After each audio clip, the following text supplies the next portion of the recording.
Thank you very much for this very detailed and complimentary talk to the first one. I'll open the floor, and I hope and I'm sure that you have many questions, comments, suggestions how the External Action Service should improve. Please introduce yourself and ask your question.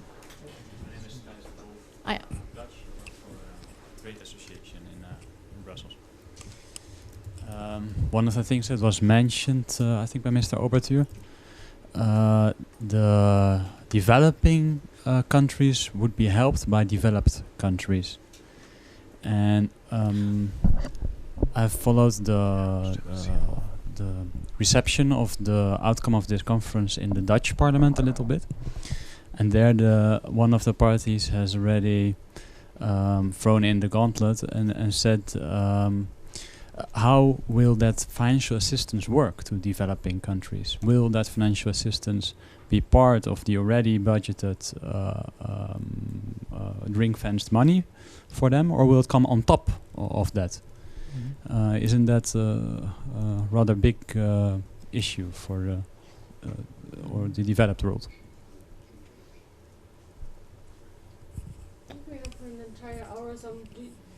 Do you prefer if we collect, or do we want? If there are more, perhaps 2, 3 is always most. Mario. Mario Tellot, Free University Brussels, the other one, French speaking. Well, I like, first of all, I would like to thank you very much. It was really very, very interesting, and really from insiders, you have been the good luck to be in Paris in this very important conference, attending the conference, and this is really, we thank very much to have the opportunity to hear you a few hours after the conclusion, already with this very comprehensive presentation. I start with the conclusion of the Obertur presentation about the conference overcoming a long-lasting principal stalemate and the expression of high political and legal commitment by actors, and would like to bridge with what you said, Gamal Deussen, regarding your, let me say, conceptual conclusion was multilateralism work. So this is very important and deserves, I think, collective reflection and some thought, because what kind of multilateralism work? This is my question to you. What kind? Because the WTO is in a deadlock. The IMF is efficiency and legitimacy crisis in some parts of the world, and the World Bank as well. So, what kind of multilateralism work is a post-hegemonic multilateralism, first of all? No, because what Obertur said about the G2 is very important. The G2 was acting, but was not leading the conference, and as Gamal said, the European Union played a very relevant role without being isolated, like in Copenhagen, by impossible proposals which were rejected by the others. So it's a kind of learning process for the European Union. Maybe this also could be a question for you. What the European Union learned after the defeat in Copenhagen? So the approach changed a lot of the flexibility, capacity of communication. What mattered? The European External Action Service, the DG, or the French diplomacy? In the communication, the French diplomacy was quite the winning actor in the communication. However, I would like to have your feedback regarding who deserves the applause in this. And finally, when talking about which multilateralism worked well, there is a very important two questions can be addressed to people who attended the conference and the preparation of the conference. Number one, to what extent science, the epistemic community matters in new multilateral agreements. that is quite new, is the multilateral negotiation where the epistemic community does particularly matter compared with other multilateral negotiations. This is something new. The legitimacy by the epistemic community is about 95% of this epistemic. And number two, the role of the non-governmental organization before the agreement and after the agreement, both. Is also typical of this kind of negotiation to have this multi-actor, multilateral negotiation. So it's questions. What new in this multilateral? Because if we only said multilateralism work, we could say something which is emphasized by Eikenberry and others, is a kind of continuity of multilateralism. Whereas I have the feeling that there is very much a discontinuity. Not only continuity with the previous multilateral negotiation, but very much a discontinuity, innovation. I would like to do your feedback on this point. Thank you. Good. Can we take one more? Or that was one of them. Then we'll have 12. Okay. No, it's we okay. do have It's okay. sufficient time. Yeah. Don't worry. I can be precise. Mark Johnston with the European Policy Centre. Thank you all very much. The urgency of the climate situation is now, I think, much clearer in Article 2 with the 1.5, etc. But the world is still heading further into the danger zone. We're still heading for 3 degrees. So in that context, how do you see the review mechanism or mechanisms playing out, particularly for Europe? The Commissioner spoke here yesterday on that and mentioned 2018, 2020. How do you see that playing out? And in particular, I mean, the summit will the draft summit conclusions for the end of this week have been leaked today, and they say that the summit basically asks the Commission and the Council to review the situation in time for March, in the context of the 2030 framework. So again, in that context, how do you see Europe responding to the Paris outcomes in relation to its 2030 framework? And the short way of saying that is, how quickly can we ramp up ambition here? Thanks. Good. 3 very detailed questions that could ask for detailed answers. Financing, additionality, multilateralism, and review of the 2030 framework, potentially scaling up ambition. Do you want to start? Do I get the first half hour? Okay. Thanks. The developing countries and where the money will come from. I mean, there was already the commitment under the what's called the Copenhagen Accord, which was actually then the Cancun agreements, of reaching 100 billion by 2020. But then from a variety of sources, so it wasn't quite clear from where the money is coming. And I think it's approximately as unclear now, but the 100 billion are kind of reconfirmed. And a number of countries had made on the way to Paris, I think, pledges to enhance climate finance towards 2020. I have to admit that I don't know whether the Netherlands was among them. But Germany, France, etc. had made these pledges. Netherlands was also among them. So essentially, they should have already planned for that. And then what goes beyond that, I think there's normal budgetary, I guess, procedures in the countries to consider how one can ratchet that up, and also how one can just mobilize also perhaps and channel private funding in the right directions. There's a mechanism which is, I believe, and I'm still studying the whole thing, for also discussing climate finance on a regular basis, kind of also aligned with these global stock takes, So I was, I think, talking about the global stock take every 5 years that would address mitigation, but it's actually not only about mitigation, but more about the whole of the agreement, and including climate finance, where one will obviously, if efforts are stepped up, one will have to discuss where the finances are coming from and what else one can do.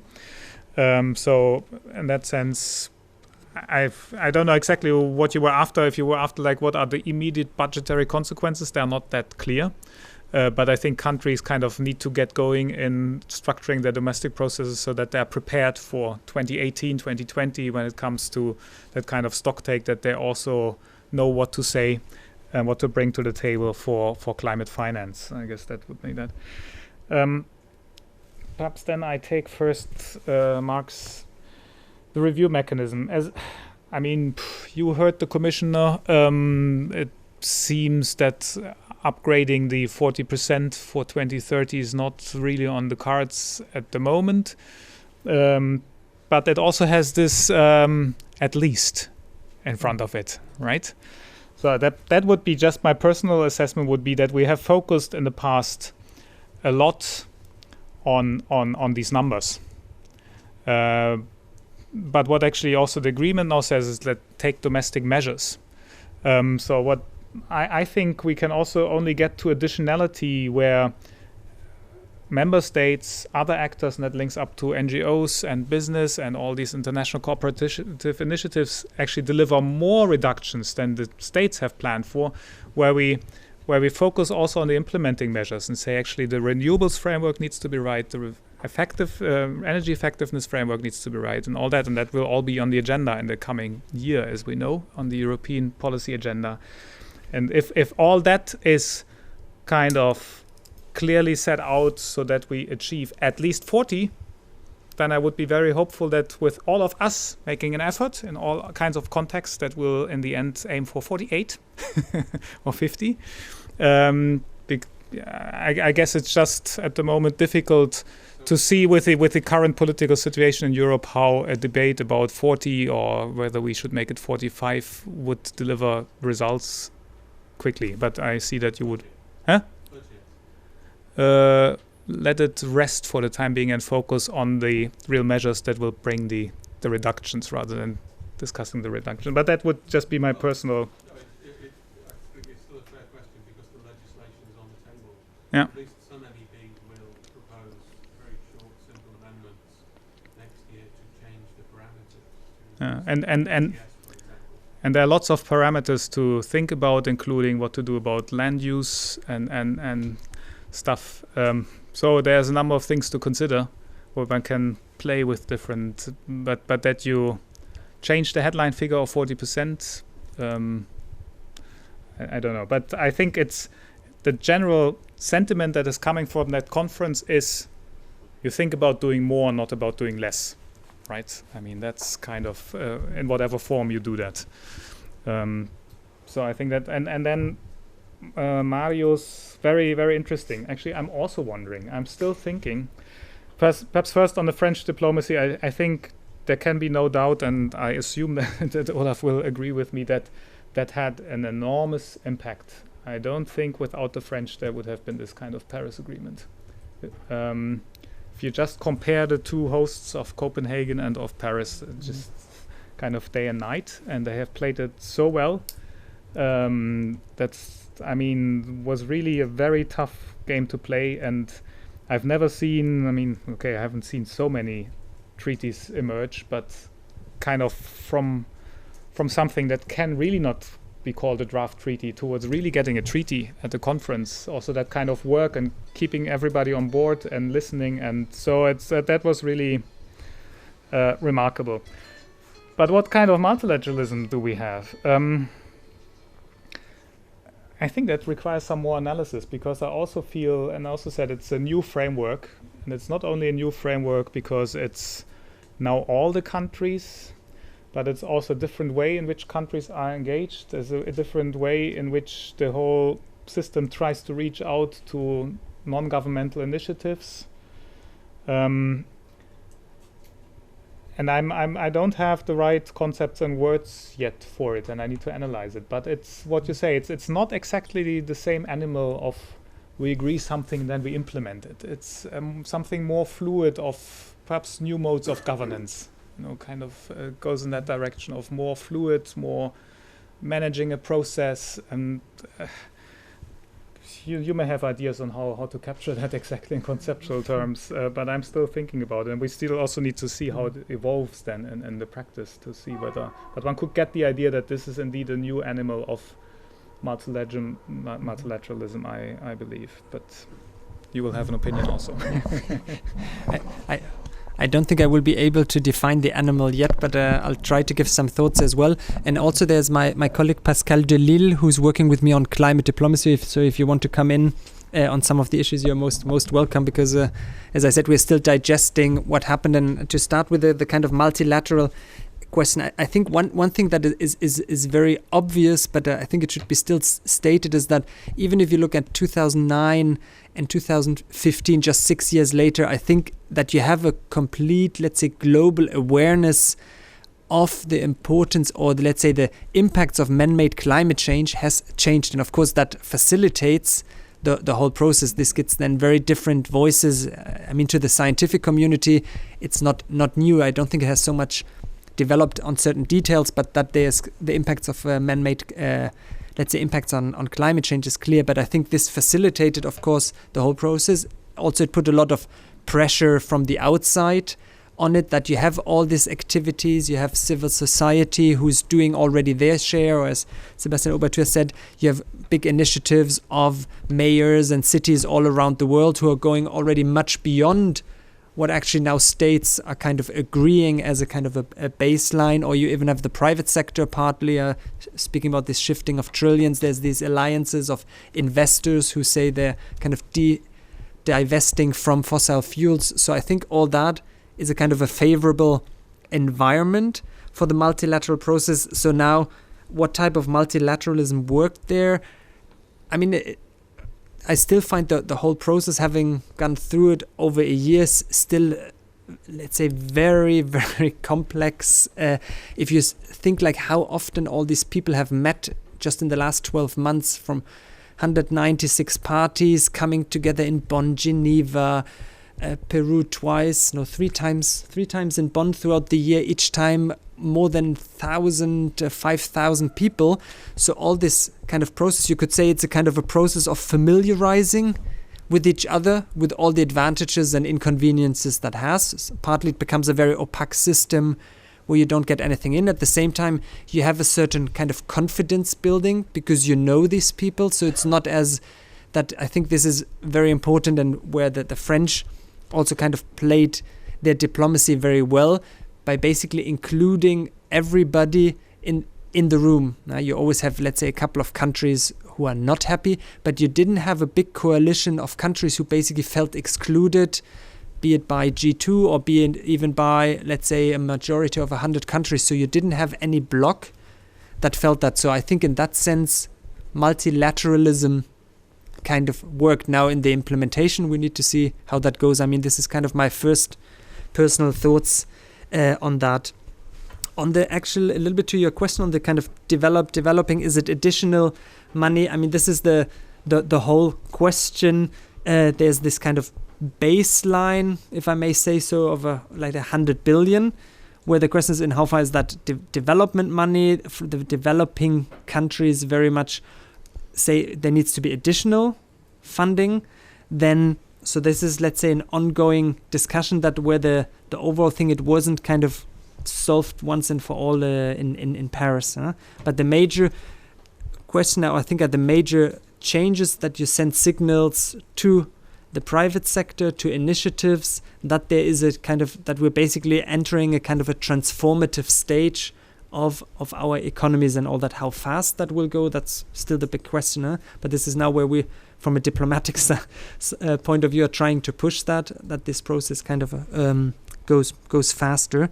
But that's on the question of the famous trillions. Maybe in that context, I just wanted also to recall, because you mentioned the whole question of differentiation between, let's say, poor and rich countries. Just to give you some examples in this famous, let's say, category of poor countries, from the famous annex countries, there's still countries like Singapore, South Korea, and all that. So we didn't manage to kind of unblock that. So if we speak about developing countries like Singapore, I think from the Gulf as well, huh?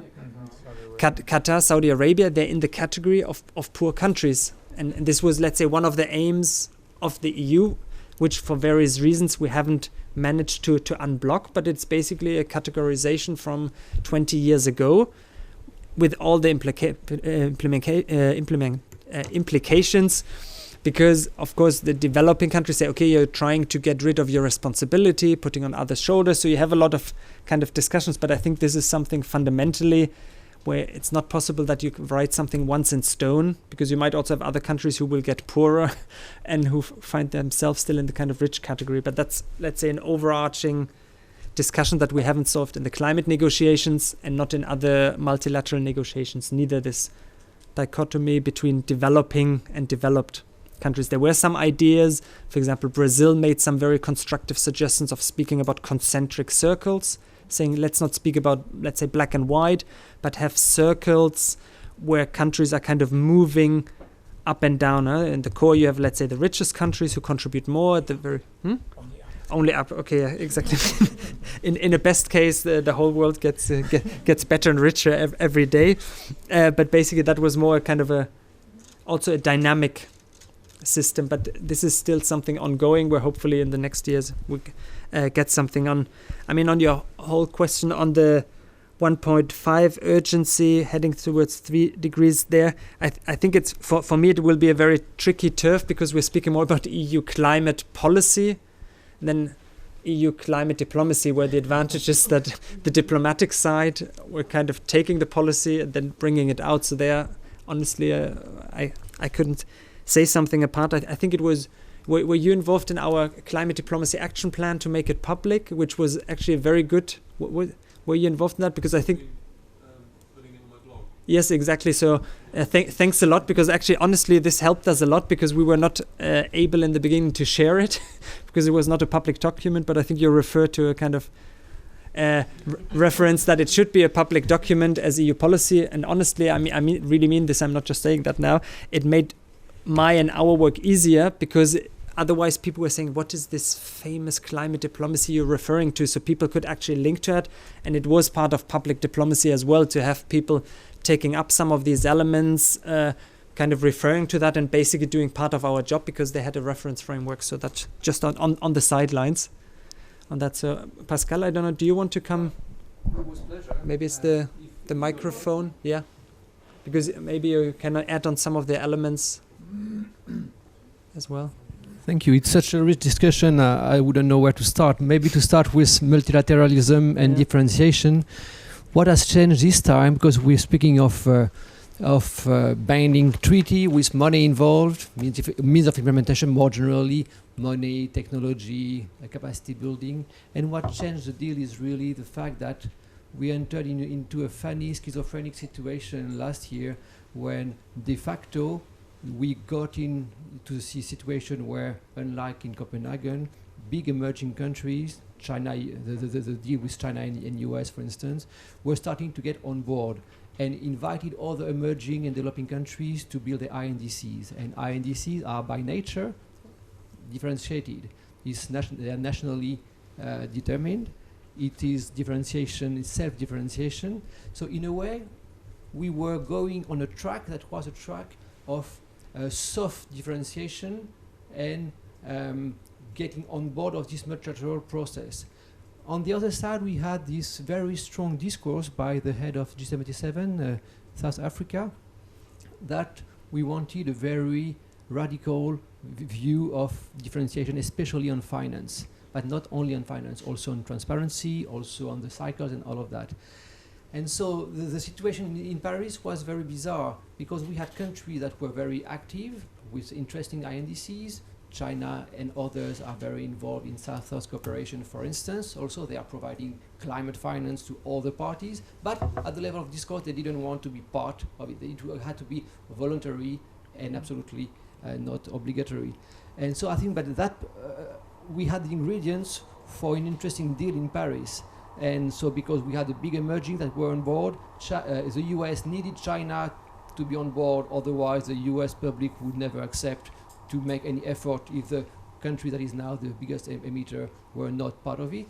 So it was very important for the US to have China. It was important for all the others to have China. So it really changed the deal and made the thing possible. But as Sébastien said, and because I was working before with Laurence Tubiana and all these people from the French ministry, I know them very well, and I was lucky to be last week in the bilateral with Tubiana and Fabius, with our colleagues from the EU.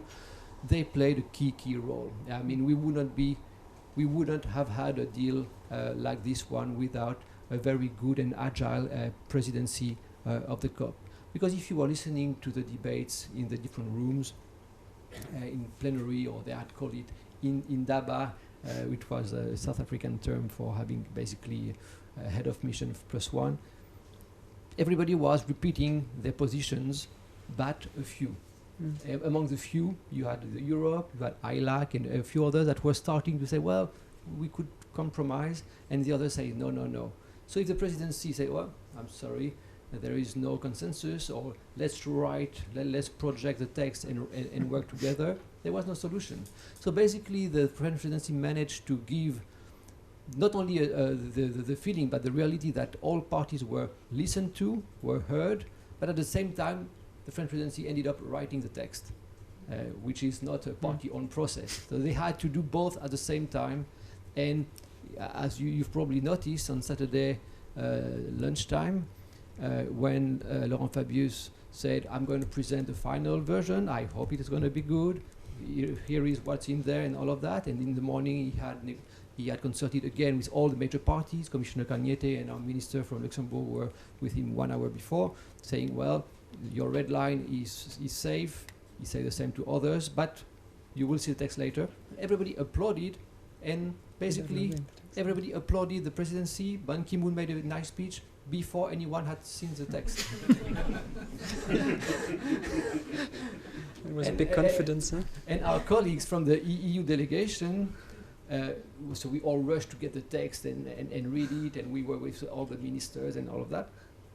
Fantastic. Nobody believed the text was so good, in the sense so robust, because transparency was strong, because cycles was strong, because long-term goal was good, even though it was qualitative and not quantitative by mid-century, but still, when you refer to best available science, it means 40 to 70% of reduction. So a lot of very good things, and it really was made possible by a very calm and clever presidency.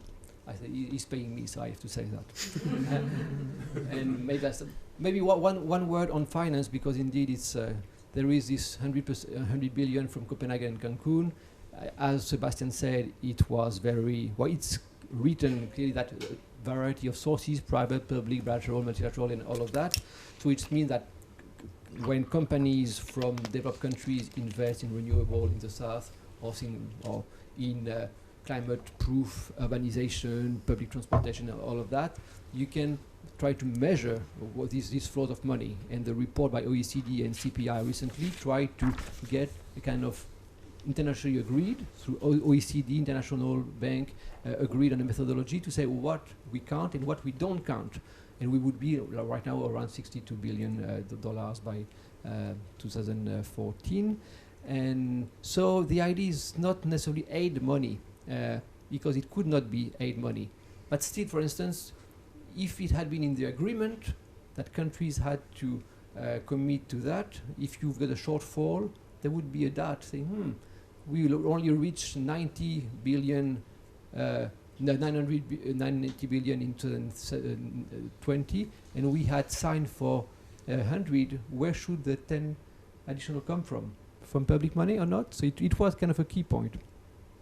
One of the and what many parties want is that most of the money from public sources would be channeled through the two main instruments that are linked to the convention, the GEF and the new Green Climate Fund. And at this stage, they don't receive a big part of public funding. Much goes through our policies, bilateral, EU, and other funds. So one of the challenges is for these instruments under the convention to capture a fairly substantial part of the funding. I think it's a question of credibility for the regime to have that as well. But I don't want to monopolize Good, Microphone. I think we do have enough time for at least one more round of questions. Not we need the mic for there was for sure Tom who had a question earlier already. Maybe we'll start with yours. Yes, thank you. Tom Doreux from the University of Louvain-la-Neuve. I basically would like to hear your thoughts on two concrete points that both relate to the negotiation process as such. The first is, how important was the High Ambition Coalition? Did it really matter, or was it rhetorics? Yesterday during his press conference, Commissioner Cañete stressed very much the importance, but how did that work out in practice? Can you give us a bit of details about what did it mean in terms of negotiation dynamics? And particularly, I was wondering, the fact that Brazil joined the High Ambition Coalition, I think on Wednesday, on Thursday, did that have an impact? Because it basically break up BASIC. BASIC became ASIC.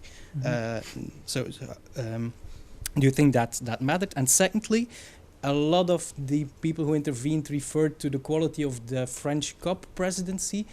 My question is rather, how did the EU relate to the French COP presidency? Because France is also a member state of the EU, is also present in coordination meetings. Was it basically enabling the EU as a negotiation bloc, or rather a bit hindering it? And I'm asking that question because a lot of the analysis dealing with COP15 in Copenhagen then stressed that the Danish presidency's relation with the EU basically made politics within the EU a bit more difficult. So how was that situation playing out in Paris? Good, and then we have the lady in pink. We can maybe just pass on the mic. Okay, yeah. So thank you for the speakers, and my name is Meri Löyttyniemi. I'm from Finland, and working for Aalto University in sustainability, and now in Brussels. And actually, I'm really happy to hear very similar messages from the Finnish Minister of Environment this morning, from how the meeting went and how the whole conference was successful. And I'm also elaborating about the same question earlier, and also this one about this High Ambition Coalition. That how does it mean? How can we help us as EU member states, or as universities, academics, or who has the biggest impulse on these negotiations to become more ambitious? Because now I've heard the number that we are about in the 2.7 degrees with these activities we are planning to have. And if we are now plus 1 degree, more or less. So are we able to reach this 1.5, and how can we make it? Is it who has the biggest role? Politicals or companies? Who can help EU to create a successful next round? Good. Do we have a third question? Maybe first in the back, and then I'll take this other one. Hello, my name is Tomáš Rihaček. I come from the Czech Republic, and I've been working in the field of environmental protection for about 5 years now. And I thank you both for the presentations. It was interesting to hear what was done and discussed in Paris. But I have maybe a bit general critique towards the system that we live in, and how we can tackle the issue of climate change in the system, which is based on infinite growth and consumption, basically never-ending consumption. I've been reading a lot lately about abrupt climate change, the notion that refers to not linear change of climate change, but more like the hockey stick chart that you all know, and a lot of scientists now are coming out of closet, saying that we are headed for 4 to 6 degrees of centigrade, and not by the end of century, but much earlier. And so the question for me is really, how can we tackle the issue, and I think that there are obvious solutions. We need to start consuming less, start manufacturing less, start trading less and transporting less. But in fact, we cannot do this because the economic system forces us to grow all the time. If we don't grow, the balance sheet of a state, whether it's Belgium, Czech Republic, US, or whatever, collapses at the end of the year. So how can we sort of wiggle out of it? How can we address the issue really efficiently? Within this economic system, I see no solutions. So thank you for your thoughts. Not sure whether that's going to be a short answer. But let's take Lisanne also, because otherwise we might not have. Or was there any more questions? Well, you go ahead. My name is Lisanne Groen. I'm working here at the IES as a PhD researcher. And my question is about... And I was in Paris, yes. I followed the Paris negotiations. I followed it for my research. My question is about climate diplomacy of the European Union. I know that there was in the past already the Green Diplomacy Network, and that was already used for Démarche. My question is, to what extent did you build on this network for your climate diplomacy action plan? And so this plan started early this year, and I was wondering, of course the whole process already started in Durban, and since Durban what has happened within the EU on climate diplomacy, and why was it decided in the beginning of 2015 to start this action plan? Thank you. Okay, looking at the time, I give you one last, if there's one more question, I think we should take it. Oh, yeah, I didn't even see. Hi, I'll stand up. Hi, Rosalind from E3G. I guess my question is, what do you think the Paris outcome means for European foreign policy? We've seen how successful your climate diplomacy work has been, but I guess at the same time, when you look at the European Action Service's energy diplomacy strategy, it's still quite focused on fossil fuels and gas supplies. We still don't have a long-term solution to the refugee crisis, yet we know that climate change is a stress and a driver of that as well. So given how successful this outcome is and what a strong political agreement it is, how do you think that will be factored into European foreign policy? Good, that was a concise question. Thank you. Did she take a Yeah. many? We had the role of the High Ambition Coalition. How do we bridge the gap between the 2.7 and the 1.5 that we're now striving for? A green diplomacy network, foreign policy, and then a very philosophical long answer question about how do we get out of our current economic system. Okay, I mean, do I take this one? Yeah. Thanks a lot to all the questions. I'm trying to answer, at least give you some of my thoughts from, let's say, in reversed order on the kind of consequences of Paris for EU climate diplomacy. I mean, I think we're still digesting what happened in Paris, so it's very early, and of course we are very much relying also on your work, what is happening there. But I think one of the things that it proved the whole thing is basically, and I think this is very important, that was also stressed always by the different level of, let's say, politics, all the way up to our high representative, to say the way how we worked between the EU level and the member states and our delegations and embassies, the famous kind of diplomatic network that I was mentioning with the 90,000 diplomats, that this actually managed to deliver, that by working together on this issue, we're, let's say, stronger than our individual parts. So I'm only saying that works in the area right now on climate change. I'm not saying that you can just copy paste that into other areas, as you said, on migration. But in that area, I would say there is a collective conscious that it worked and that it's to everybody's advantage, for the bigger countries, for the smaller countries, to do this jointly. Is that a general tendency for other policy areas in a kind of globalized world to... This, honestly, I don't know, but I think this is a little bit, let's say, the consequences of the thing. Then, of course, one thing, and that ties a little bit also to some of the other questions. This year, we also had, let's say, a much easier task on climate diplomacy, because you had a global awareness, which in the area of public diplomacy was much easier to do than if you wouldn't have all this public interest that was built up to Paris. So that facilitated our work internally, externally. People were much more receptive to the thing.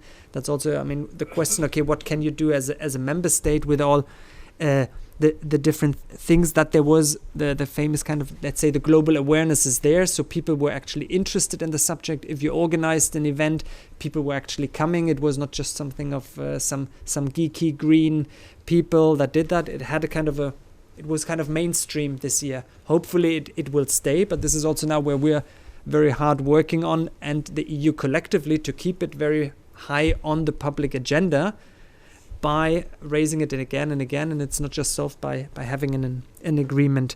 A little bit to the specific question on the GDN. Of course, I mean, we didn't reinvent the wheel. There is the Green Diplomacy Network, which exists since 10 years. It's basically when, also I think 10 years ago, when the EU started to have a kind of climate diplomacy, which was, let's say, more active, less active. You had council conclusions, you had colleagues before me, you will have colleagues after me. So there is a process. I think this year, as I said, it changed a little bit the momentum because there was this kind of public awareness. We also have to say that the current High Representative was or is much more receptive than the previous one.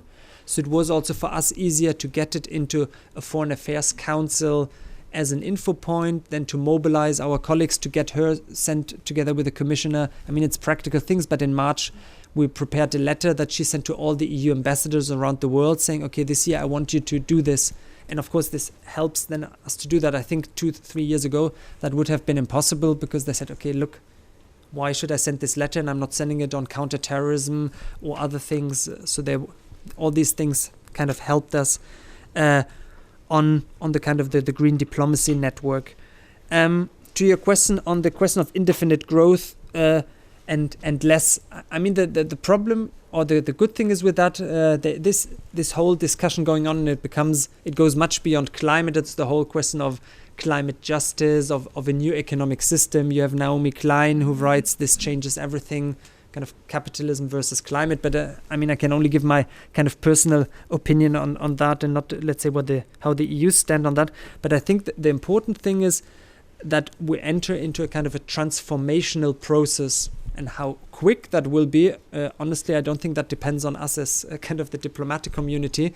This depends basically on societies, how much they are willed to change or vote certain people into power, change from one kind of consumption understanding into others. You have a lot of initiatives already. Yeah, as I said, you also have, let's say, major towns and mayors all around the world who basically say, okay, we as mayors, we want to offer our citizens a different lifestyle and all that. But honestly, I mean, I wouldn't have now a concluding answer on that. But I think it's a very valid and important question because in the end, it's about, let's say, our kind of economic system, how we're living in that. And I would say we entered a transformational process, not now with the Paris Agreement over the last kind of 20-30 years already, but how fast it is and if it accelerates is up to everybody. The question, what a little bit I answered partly already, let's say for your question from Finland on what we can do. I think personally I very much rely also, let's say, on the public awareness. And now we have the Paris Agreement, but it's also very much up to citizens, to different communities, be it the scientific community, NGOs and all that, to kind of constantly remind politicians, because up to now it's a kind of a high-level political statement, to live up to these ambitions. And of course, we as EU, we have an interest in that, but it's also to constantly remind people, and not that in 2, 3, 4 years say, yeah, there was a Paris Agreement type of thing, to really implement that, and that it has, because in the end it's politicians who took these decisions, and they are having a constituency. So if the constituency exercises pressure or supports them, this is what makes them move on these things faster or slower. Tom, on your question on the High Ambition Coalition, very personally and honestly, I wasn't aware of this term, how it then ended up in all the details. So I cannot say either. There were the different kind of circles, the hardcore negotiators around the Commission, and then I might have been in circle 3 and you were in circle 4 or 5, being in Paris, seeing the thing. What I think, no matter how you called it, I think, and this is also what we discussed a little bit with Pascal, there was a demand also from the French side, that it's the EU who needs to show its ambition. Yeah? And we always said we want to be ambitious. What does it mean? Of course, it's a relative term, but this was something where the EU always kind of pushed that in the end.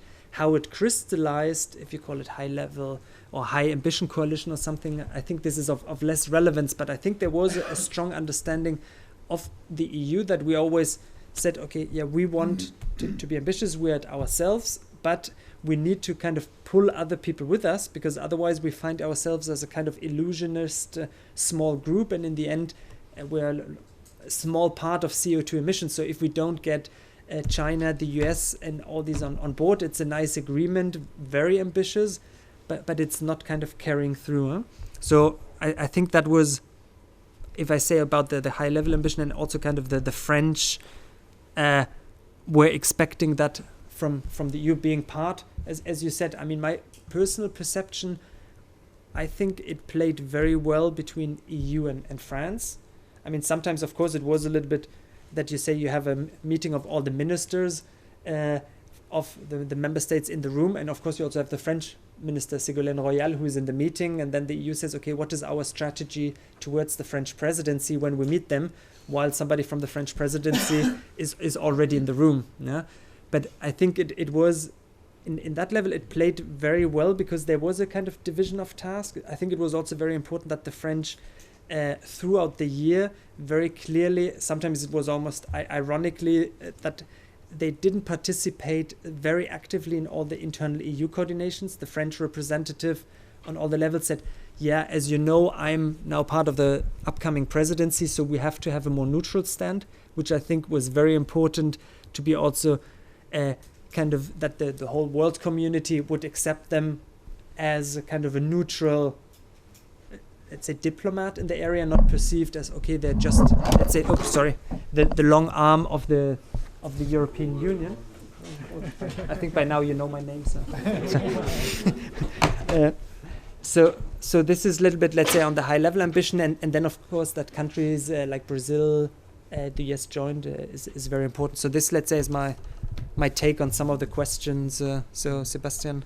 Perhaps I can complement that and start from the end. As Olaf pointed out, I think it was very well prepared by the French presidency also, not only throughout the last year, but even already before, when they knew they would have the presidency, that they kind of stayed out. And I assume from also, they couldn't have played this role without them being perceived also as a neutral broker. So they must have also made, they were traveling all year, all around the world, so they must have made very clear that they are neutral, they are not the EU, etc. And internally they made that very clear, but obviously the outside world doesn't see that. But so they must have done a very good job there as well. So there was not the kind of same feeling apparently as was with Denmark in 2009. Which had also other reasons. Well, and we shouldn't go back to 2009, I think. The High Ambition Coalition, I was also not closely involved, but we have a few reports. And what makes sense to me when you think about is that it also what we heard before, when the French presidency sits there and has to draft and has to assess where the balance lies, if then they can refer back to a big coalition that's growing and growing and growing, that wants ambition, that makes it easier for them to present the next draft and say, you see, that's kind of the balance, isn't it? So that makes sense, so that it has this kind of impact and enabling them really to take a step forward. And then obviously Brazil helps and the US helps, and I mean anyone who joins helps. I'm not going to talk about climate diplomacy, but basically two questions. I think one was interconnected infinite growth and how can we make it, who has to do it? And my response to who has to do it is we all and all. Just that's kind of the message that comes from that. And then that's kind of the new multilateralism also, that the solution is not coming from up there. That's one step. Next step, Europe, nation states, we here at the university, at home, etc. And that has repercussions on how we think about the whole policy system also, and how we think about what the next steps are at the European level. And I think it leads you to also thinking in terms of the policy framework of kind of us demanding that policies and politics enables us to take action. Not only waiting for the others to take action, but enabling us to take action. So all these cities and so on, it shouldn't just be counted as, okay, that contributes to our national target. No, it needs to to create room to enable to go beyond what is already planned. So anyway, that's kind of the philosophy that I have in mind. And then we need to think about what that all means for other things. And infinite growth, I think one thing, we have the circular economy package on the table. I mean, we need to always think about how we design that so that it delivers the most benefits. And I'm not so sure that, if you collect waste and that creates growth and you reuse it, whether that growth is then really bad. We'll see about that. And perhaps one final thought on European foreign policy. I think perhaps the two of you can take that back. I think there's a lot to be done to think about what this kind of decarbonization movement that we're seeing, and that before one could argue with the EU 80 to 95% in 2050, the EU will have to decarbonize, and everybody would say, yeah, we'll see about that, right? But now it's kind of a global goal. So also the partners that you're talking with essentially have subscribed to that goal. And I think there's a point now where we have to go also in the European foreign policy indeed and say, what does that mean for developing our relationships with especially the neighbors and especially the ones where we have energy relationships, etc. How can we develop those in a constructive way? And think about them together with them, how they should be taken forward. So I think there are some implications in terms of policy integration, probably not only on foreign policy, but also. Thanks. Good. Well, we're right on time. Just one, talking about decarbonization, I have 2 points, I think. One, that that's not in the agreements. No That's net a shame, zero, which could potentially also mean CCS, geoengineering, and other things. And I think we are in a bit of a tricky discussion where we'll see how it turns out and where people could interpret the agreement differently. And the other point of decarbonization, I don't know whether you want to say it, but I do. Sebastian and one of our other colleagues edited a book about decarbonizing the European Union, and we have flyers. You get a 30% discount, so I think we should also do a bit of self-promotion. Good, and that leads me to just thank you all to come and stay. And it was a very interesting, vibrant discussion, which I enjoyed very much. Thank you. And we have another edition of this lecture series on a different topic. Do you want to announce it? You can. 20th of January. Yeah, that's also on just a big, that counts too. Yeah, we have note that in your calendars. On the 20th of January, Josker Beke, the Director General of DG Klima, is coming, and I will ask him still this week to talk especially about the implications of the Paris Agreement for EU policy internally as well as externally. But as you know, these kind of speakers, they select what they talk about. So, but that will be the general framing. Okay, I was not Thanks even so much. referring to that one yet, but that's definitely noted down. And also the EU's performance in international affairs. There will be a next edition next week, and that's on our website. So thank you very much and enjoy the evening.